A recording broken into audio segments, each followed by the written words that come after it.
Welcome to photos. আসসালামু আলাইকুম বন্ধুরা, আবারও হাজির হলাম নতুন একটা ভিডিও নিয়ে। এই টিউটোরিয়ালে আমি আপনাদেরকে শেখাবো যে কিভাবে ইমেজকে নতুন স্টাইলে বা রিমুভ করা যায়। ফটোশপ ওপেন থাকা অবস্থায় আমরা এখন যে কাজটি করব, প্রথমে লেসো টুলের সাহায্য নেব। টুল সিলেকশন করার পরে আমরা এখন পুরো ইমেজটাকে আমরা এভাবে কি করব, ঢাক করব। আমরা পুরো ইমেজটাকে এভাবে সিলেকশন করে ফেললাম। সিলেকশন করার পর এখন যে কাজটি করতে হবে, প্রথমে মেনু বার থেকে আমাদের যে সিলেক্ট যে অপশনটি রয়েছে আমরা এখানে ক্লিক করব। ক্লিক করা অবস্থায় আমাদের সাবজেক্ট ক্লিক করে নেব। সাবজেক্ট ক্লিক করা অবস্থায় যে ডায়লগস বক্সটা এসেছে সেটাকে আমরা ওকে বাটনে ক্লিক করব।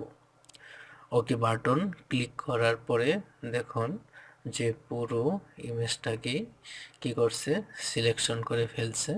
এবং সিলেকশন করা অবস্থায় আমরা এখন যে কাজ করব সেটা হলো আবারও কি করব, সিলেক্ট অপশনে ক্লিক করে দ্য মডিফাই থেকে এক্সপ্যান্ড অপশনে ক্লিক করে নিলাম।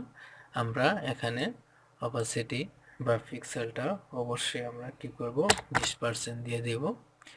20% দেওয়ার পরে সেটা ওকে বাটন ক্লিক করে নিলাম।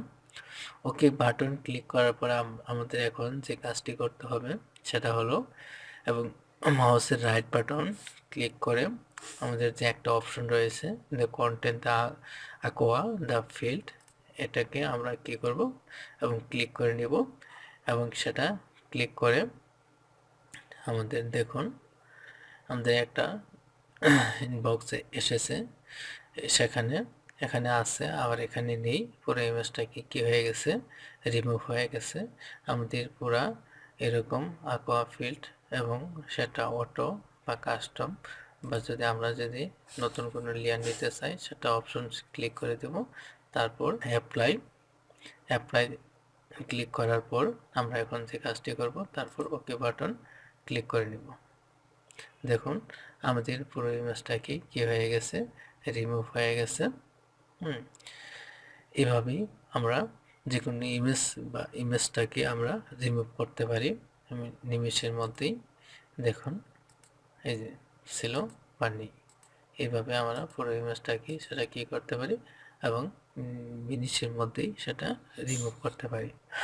তো ঠিক আছে, আপনারা যদি আমাদের ভিডিওটা ভালো লেগে থাকে তাহলে আমাদের এই ফটো চ্যানেলকে সাবস্ক্রাইব করবেন, সাবস্ক্রাইব করতে ভুলবেন না। Thank you. সবাই ভালো থাকবেন, সুস্থ থাকবেন, সুন্দর থাকবেন। ওকে।